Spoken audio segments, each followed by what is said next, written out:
Yay. Okay. It says I'm here live. Happy Wednesday. I'm just going to pull up Facebook and make sure I can see everything and everybody. If you hop on, say hello, leave a comment, ask a question. Here we go. Pull it up so I can see it a little better. But it's Wednesday. I am here every Wednesday. This week we kind of changed the time a little bit.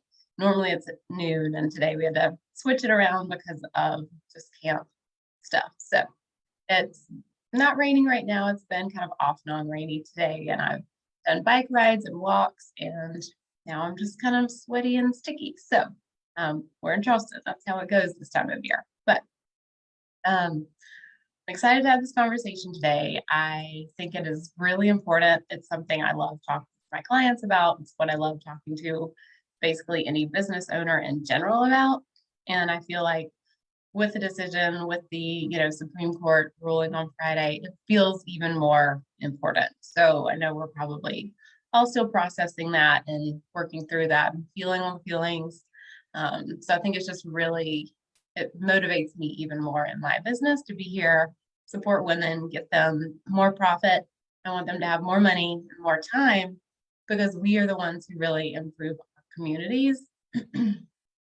I've seen in my own life, the women are the ones who are getting teacher gifts. We're, doing the community garden. We're raising money for a family who is sick. Like, we are the ones that really improve the communities, and studies have shown this. Like, this is not something that I've just witnessed in my own life. Like, this is true with studies that women, people who identify as women, like, we are the ones making our communities better. So now more than ever, it's important for me to really help support business owners and women and make sure they're really getting the profit that they want and they deserve, and that they can spend their time in their business, in the time in the business, and then also doing what they want to help the community. So that's why we're here today. I felt like that was just really important to say. So if you jump on live, say hello, catch the replay, leave a comment. I am giving away my masterclass. So it's a 90-minute masterclass that is all about ways to grow your business. And it's 90 minutes and it has a ton of information in it. It has a lot of strategy stuff. And then it also has kind of like more of the energetic kind of mindset stuff. I think they really go hand in hand really well.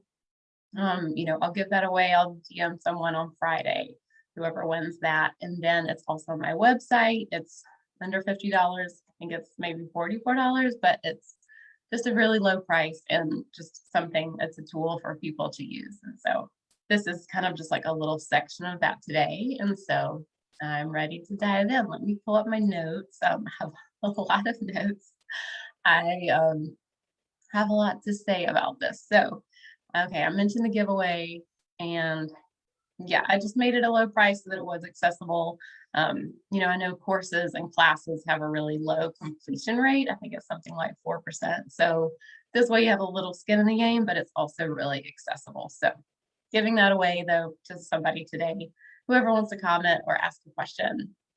And really, this whole conversation about increasing our revenue without increasing prices. I know that as a business owner, this can feel very personal because for a lot of us, our business is us and we are selling ourselves, strange as that sounds to say, service-based, especially, and even product-based. A lot of people I know that have their own business, they make their products. So it's, not just buying something wholesale, marking it up and then selling it, but it's them getting the materials and making it and then selling it. So today we'll be talking about things you can do if you're a product or if you're service-based, but I know there's some nuances with both. So if you need examples or, something that's applicable to you, please let me know. I want to make sure that everyone gets what they need. So, just making sure if you're confused, let me know, and I'd love to answer any questions you have. So the first thing that I think is really important to talk about, and kind of the basis for all of this, like, I'm not going to jump straight into the strategy because I feel like we kind of, there are so many other layers of that if we just jump to the strategy, it's kind of like walking into the doctor. I used to be a nurse. It's like walking into the doctor and then just immediately handing you a prescription or, giving you stitches or something. Like, they're always going to do an assessment. they're always going to dig a little deeper, see if there's something else going on. If they just give you some medicine right off the bat, it might not be exactly what you have, or it might be, make what you have worse. There's so many references I can give, but we really want to figure out all the other things that are going on. So, when we're talking about pricing and prices and your value, really the most important thing is getting sold on yourself and your product and service. And, if we don't believe in what we offer, that means we're looking for the world or looking to the world to validate us. And we know that just in life in general, that just doesn't work. Like if we're looking to other people to give us our worth, then, that's like a losing situation. So I think getting sold on you and what you bring to the table and what you bring to your customer, to your client is so important. And knowing that what that even exchange is. So, I kind of think of, we're obviously, if you're in this group, you're very heart-centered and you're here to serve your clients and serve your customers and really provide them value, help them solve a problem. Like we're not talking about get rich quick schemes or scams or anything here. Like I'm sure that everyone here really wants to serve their people, but they also want to get paid well for it. So, just making sure that you are coming and looking at your pricing and what you offer from a neutral standpoint and really, journaling or working with a coach or whatever that looks like. That's something I support clients on a lot, is really getting clear on their value and what they bring. Because most of the businesses I work with, they're not like the Walmart of their industry. Like they are not, the Walmart of hairstylists or the Walmart or of ice cream shops or coffee shops or another type of kind of coaching where they train you for something. Like they're not the cheapest in their industry, and that's okay. And really looking at your, doing some journaling, getting neutral about where you are in your business and, what you want to charge. So I remember back when I was just doing the bookkeeping, people would call me for quotes and they would literally just want to know the hourly rate, and just, they were looking for the cheapest person. Didn't matter if it was the right fit or if I could really provide them some value or, anything like that. It was really just like, what's your hourly rate? I'm looking for the cheapest one. And that's, fine. They're on their own journey, but, really knowing what you bring to the table, and getting clear on that is so important. Something else I want to talk about and mention is, getting clear on your worth and what you bring to the table and then not apologizing for that. I think when we don't have that belief and, we are looking for other people, then we feel like, oh, I'm so sorry. This is kind of expensive. I know it's a lot. I really encourage you to own your work and share your opinion. And, when we apologize, the person that we're selling to doesn't feel as safe or as confident in us if we're apologizing. So an example I like to give of this is a few years ago, I have 3 girls. We had lice. We've had lice now like 3 times. And the first time, my youngest daughter was like 3 months old, and we were there for a long time. They did a lot of work, and I was so tired. Like she was 3 months. The adrenaline rush of a new baby had worn off. I was just like exhausted, and it came time to pay, and the lady looks at me and she's like, oh, I'm so sorry. It's kind of a lot. And I just started crying because I was just so tired and just so overwhelmed. And then her feeling bad for me and apologizing, like it just was, all those things together. And they do an excellent job, and they solved our problem of lice, and they've done that twice since then. But her apologizing really put me in a position where I felt very vulnerable, and it kind of, like we've still gone back and I still love the place, but it kind of like brought down the experience. And, whereas if she had not apologized, then I probably would have just gone and cried in my car like a normal person. But, her apologizing really kind of made me feel more bad for the situation. So that's just something I want to mention and bring up, because I think that, when we apologize for our work or we apologize for our price, we're really decreasing our value and decreasing how people see us and just the safety, because when they want to buy from us, whether it's a product or service, they're really wanting us to solve their problem.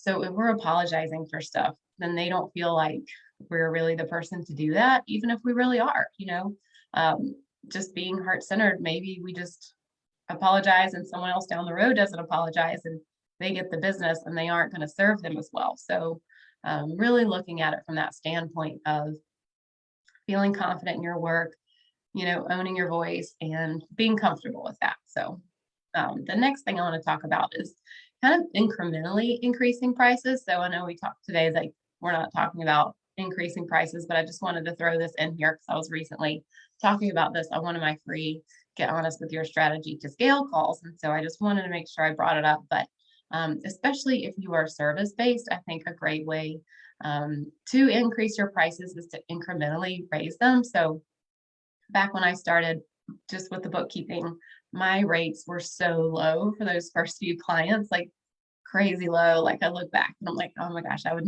never do that amount of work for that price ever again. But it gave me so much confidence, and it was retail clients. So I got like a really great foundation with retail businesses. And so even though my prices were low after I got those first few clients, I raised them because I just felt comfortable. I felt like confident in my work. I felt like it was an even exchange. And then a few clients later, I raised them again, and just kind of doing this incremental increase really just helps you build your confidence and just helps you know what your price should be. I think we do a lot of comparison, especially with the online space. We can look at people's prices and see what people are charging. But I think, that incrementally raising prices helps you kind of feel out what feels good to you. Because when I first started, all I could do was look at what other bookkeepers were charging as kind of a basis. And then with the advisory services, I was looking at what other, holistic, or I'm holistic CFO, but other fractional CFOs were charging. And so my rates were so much higher. And that didn't feel great to me. Like I felt like I was serving them and supporting them and giving them value, but I didn't think I was giving them like double my price now value. So that was kind of like this monkey on my back feeling of like, it didn't feel as good. It didn't feel like an even exchange. They couldn't stay and work with me as long because it was like a higher, portion of their revenue then. And so I've since decreased it. And, it's kind of this like, you find out what feels good to you and feels like an even exchange. So this kind of goes back to that, setting your prices initially and knowing that it's okay, incrementally increasing them, whether it's, you're tracking it on a spreadsheet and every third or fifth client you increase it, or whether it's, you kind of just do it based on feeling and how comfortable and confident you are. So, I think that's really important to say. Another thing about prices, and this is just speaking to your prices. So I think this should be part of everyone's sales process. And I always like to say the sales process because it's very much a process, bringing your people along the journey with you and getting them to know you and trusting you and all that. It's not just like, most of us aren't the kind of business where they just walk in, buy a stick of gum and leave. Like it's mostly like a process where whether it's they're buying plants from us or purses or quilts or hair or anything like that, getting your hair done, it's a journey in the process of them getting to know you and trust you. So I think it's great in your content or in your marketing, really kind of speaking to your prices and why you have them that way, speaking to your experience. And then even if you're kind of in a retail industry where you have seen your costs go up, you really don't want to raise the prices on your people, sharing that with them and letting them know like, hey, our cost for this supplies has gone up. If you bring your own cup, you can save 50 cents or whatever it is, and helping them understand that there's something that they can do about it and that you are on this journey with them, and helping them understand like where it's coming from. So I always say lowering prices is just a race to the bottom. It's not something I recommend. And, really working with someone, whether it's like a free call with me or, talking to your friends and kind of asking them like, hey, if you're my client, like what feels good to you? I think that's like just a good conversation to have. And maybe not, like I know if I talk to my in-laws or somebody else about pricing, they're going to have a completely different opinion of what things should cost these days. So I don't know, maybe feel that one out and see how that goes for you. But If you're on today, leave me a comment or a question. I would love to hear from you, and we'll start getting into some specifics in just a second. Um, Something I also like to talk about with revenue and with pricing is really not assuming that what you offer is going to be too expensive for someone. I don't think it's our job to really like feel people out and know, like, is this something they can afford? I don't know. She doesn't look like she can afford this. That's kind of not our job. Like when we go to a grocery store, they're not asking me if I can buy something like when I'm grocery shopping, or if I wanted to walk in and buy, some jewelry from a high-end stuff. Some of those people might look at you like, ragamuffin, what are you doing in here? But, as a seller, you don't know what someone can or cannot afford or what it's worth to them. So, I really encourage people to get clear on that and just have that in your mind, that like go into, any transaction with a customer is just like I'm trying to serve them and support them. And I really can't have stories and assumptions in my head, because we just never know. So now we're going to really get to the strategic side of this. And when I said, increasing revenue 10% without raising prices, I really wanted to be conservative. I think you could increase it like 10 to 30% at least, if you combined a few things together. So I just didn't want it to come off as like a get rich quick scheme, or just something that you're like, oh yeah, that's not possible, so I'm just not going to even attend that or listen to that, because she's obviously blowing smoke. But there really are ways to increase your revenue without increasing prices. So let's talk about those. And again, this is something I really map out in that masterclass that I have that's 90 minutes. So as you know, I could talk all day about this. I obviously talked about it for 90 minutes in that. So I will do the best I can to really like condense it a little bit. So the main thing we're talking about here with increasing revenue without increasing prices is, how can we increase the average transaction value? And I used increase your revenue 10% because that's just an easy thing for us to think about. Like, what if you increased your average transaction value 10%? And so for different businesses, that's going to mean something different. If you sell products that are like $10 to $30, you might be able to increase that average transaction value even more than 10%. Like if you sell a water bottle that's like $15, if you increase that transaction value, that's going to be like $1.50. So if you are higher end and you, have like a set of services or a course or something that took you a lot of time to make, like a homemade quilt that's hundreds of dollars, that average transaction value is going to be that 10% is going to be a little different. Whereas if it's a lower product price point, you might be able to do, more than 10%. So some of the things we'll talk about with increasing the average transaction value, I've got 3 points here: bundling, upselling, and cross-selling. So let's start with bundling. Bundling is really when you're adding value to your customer's experience, to their purchase, without adding like a lot of cost, effort, or time to you. So think about in your business what makes sense to bundle.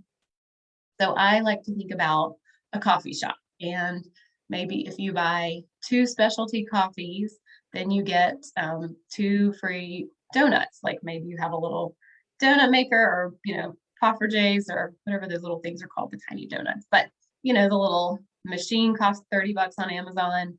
The batter costs, I don't know, 30 cents a serving. You have the same person there who literally just, while they're making the coffee, they just get that started. You're not hiring another employee. Really low setup, low overhead.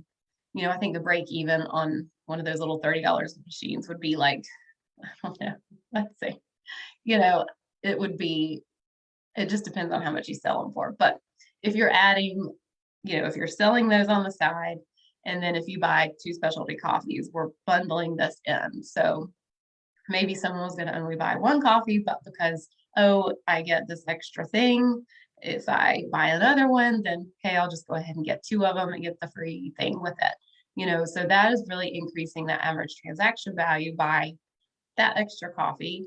and the cost for you is really low with the ingredients to make that. So that's just kind of one example. Another one that comes to mind is a local store. I know that, maybe if you buy 2 bottles of wine, then you get the free travel glasses. Maybe they have these cute little glasses, they're plastic and maybe have like a little logo sticker on them. They can buy those for cheap, have the logo stickers, just slap them on there, and they sell those anyway separately. But, if you get that extra bottle of wine, then we're going to give you the 2 glasses to take with you. It's just that extra value that they get, that they love. Like, oh, I was kind of thinking about buying a second bottle anyway, but now that I'm getting the glasses, it really increases that value for them without increasing cost, effort, time for you. Something I do, or with my clients is, if you work with me one-to-one, I include my master class as just training material to the person I work with. I know another service provider who does like if you buy a 6-week program, then you get 10% off of like a certain type of intensive coaching section. So it's kind of just a way to like lump in a little more value for the customer, again, without adding a lot on your plate, cost, and time. So if you have any questions, let me know. Those are kind of the 3 that came to mind. We have the products and the service providers. So if you need any more examples, pop it in the comments. I would love to hear anything else that you think of. Let me take a quick sip of water.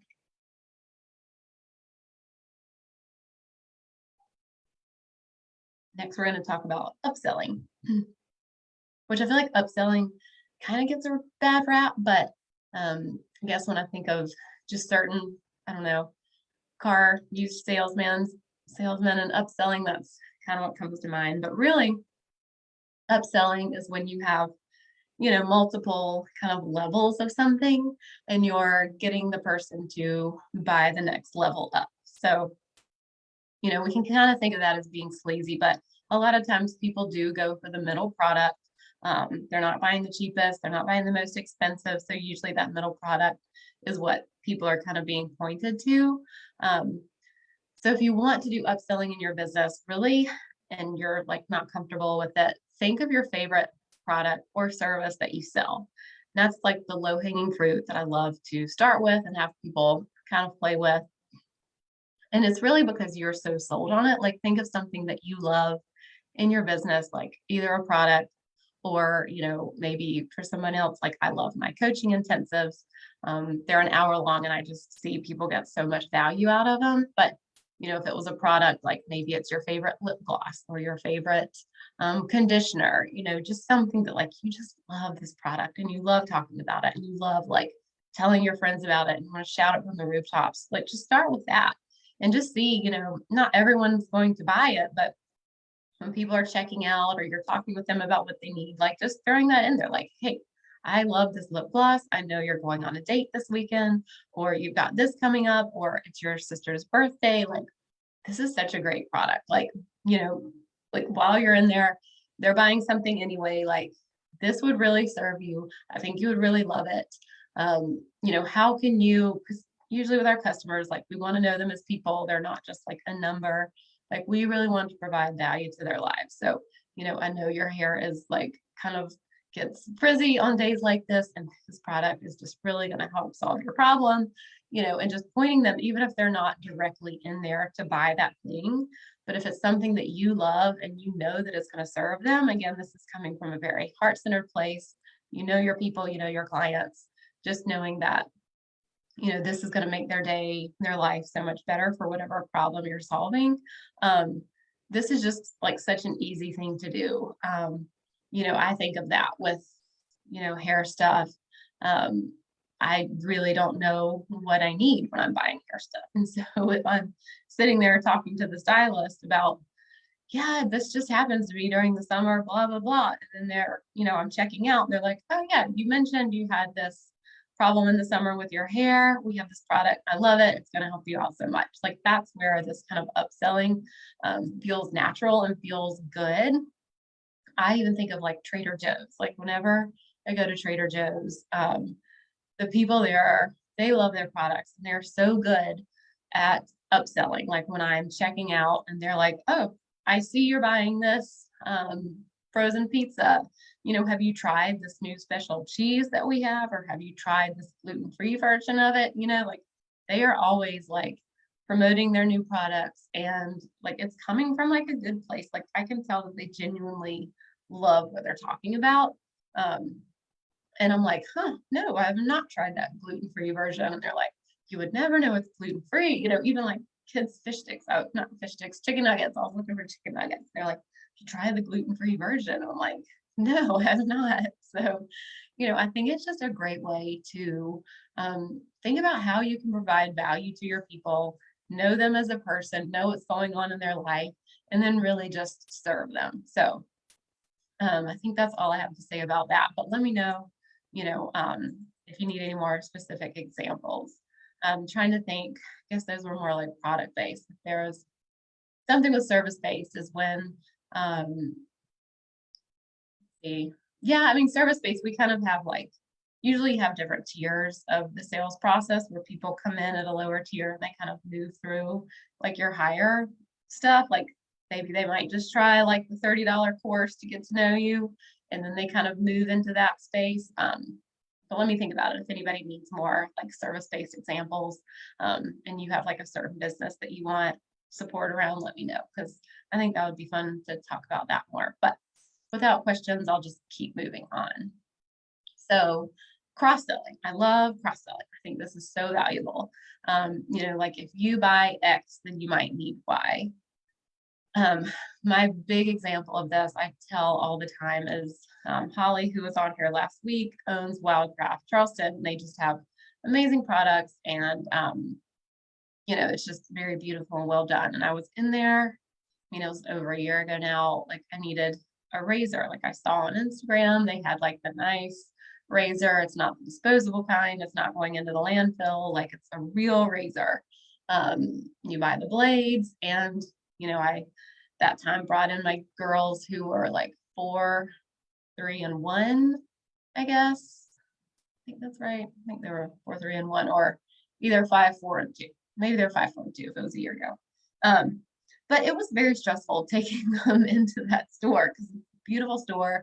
Like I want to touch everything while I'm in there. So it's just like perfect for children to want to touch everything in there. And it's just like glass and very nice. And I'm like literally just like sweating, like, oh my gosh, get in, get out as fast as possible with this razor. I walk in and I'm like booking it towards the razor. And they're ringing me up and it's like, oh, would you like some shaving cream? And I'm like, yes, actually, like I didn't even think of that, but I would totally like some shaving cream because the shaving cream I have is probably about half full, and it's in a canister that's going to go into a landfill when I'm done. And if I'm buying this razor that's good for the earth, then I want the shaving cream that goes with it that's good for the earth. So I think that is just like a beautiful, perfect example. They're not trying to sell me something I don't need. They're not trying to like, just throw things on me. Like it was very specific to the product.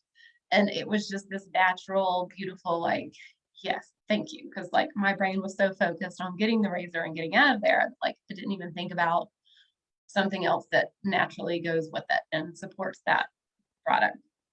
I think if you're, a service provider, it's a little harder. It just depends on your packages for this one. Again, let me know if you have questions specifically for service providers. I can think of tons of like products, that you can do that with. And if you need more examples, like I just love thinking of examples. I think it's fun. But think of your client's journey. And even, when I mentioned earlier, talking to your friends and family, like this might be a really good position or, time to talk to them and see kind of their perspective, like what would be helpful. Like if you were talking to your sister, like, hey, if you came into my store and you bought this, like what would kind of be your experience and a natural thing that you may also need, kind of getting that feedback from them. And then also working with like a coach or someone, like this is what I do with my clients a lot. Like it's just nice to like walk through that with someone and, be taken on that experience from their point of view. So I think, products, like a lot of times food comes to mind. Like I love like, ice cream shops and, breweries and coffee shops. And there's just so many things I feel like cross-selling there works really well. Like, oh, you're having this beverage, then this, food item goes really well with it. Or, you see that in restaurants a lot. Or, if someone's buying a mug, like, well, this is the tea that I love to drink out of this mug, or this is my favorite, thing of coffee that, I like to drink. So just thinking of ways in your business that you can really still support them with their purchase of what they're buying in just another way. So let me know if you have questions about that. I think there's so much we can do here with these three things: cross-selling, upselling, bundling. If you can just use one of those, use all of them to increase your average transaction value, just that 10%, it's going to make a big difference. Like, say you increase your average transaction value by $1 per customer, and then you have 30 customers in a day. That's $30. 30 times 5, it's like 150, I think. 30 times 1,500. I don't do math without a calculator, but you know what I mean? Like, it adds up, and it really will serve you with your revenue without really doing a lot of cost, effort, and time on your end. I think these are great areas if you have employees, or if you have, people working for you that are in these positions, talking to them about these things, because they might not know, they might not think about these things. It's not necessarily their business, and, they're just there trying to do their job. They might not think about, how they can really serve the employee more, or the customer more. So be sure to talk to your people, make this part of your team meetings, and, how you serve your customers and clients even more. And then, if you want to drop in some ideas in the comments here, I would love to hear it. I think that the more that people see examples and see what you're doing or what someone else is doing, the more we can kind of share and support each other and get ideas that maybe we would never have thought of. So if you'd feel called to, I'd love for you to drop in the comments ways that, you might use this. I always say apply knowledge is power. It's great to sit in and watch a training, but really using that training is really what's going to serve you. So make sure you show up and you actually take this and use it, and be sure to share your examples, share what you're going to use it for, ask questions. We're really here to support you. And then, as always, feel free to book a free call with me. I love spending 30 minutes with business owners. We look at these things together, kind of look at what you're doing, and then how to create more of what you love. So that's why we're here. And I think it's just a really fun thing to do. I do 2 a week, and so those kind of book out in advance. So be sure, I'll put the link below. Go ahead and book yours so you can get that today, and we can talk about how you can use this in your business, or how you can increase other streams of revenue, decreasing costs, kind of all of those things. So I think that's it for today. I'm going to look through my notes. So if you increased your revenue $30 a day times 5, 150. Okay, that's just making sure. When I get nervous, my math skills go down. But it was so great being here today. Again, we're going to skip next week. If you drop a comment, you show up, ask questions, we'll be sure I'll select someone for the masterclass. And thank you so much for joining me. It is a pleasure. It is an honor to be here, and I'll see you in a couple weeks. Thanks.